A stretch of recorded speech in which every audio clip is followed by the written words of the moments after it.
ఈ సందర్భంలో ఒక మాట బీజేపీ అంటే నాకు జ్ఞాపకం వచ్చింది.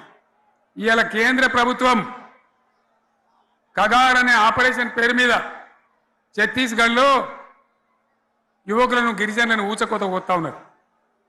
అది ధర్మం కాదు. వీళ్ళు ఏమవుతున్నది, నక్సలైట్లు ప్రతిపాదన పెడుతున్నారు. మేము ప్రభుత్వం దగ్గరకు వచ్చి చర్చలు చేయడానికి సిద్ధంగా ఉన్నాము అంటున్నారు.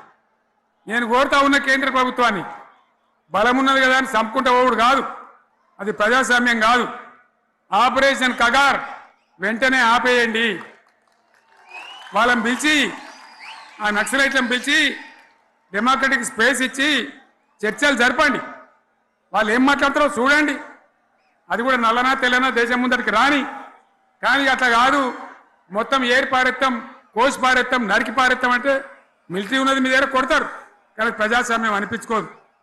ఈ మాట ఢిల్లీకి ఉత్తరం పంపిద్దామా?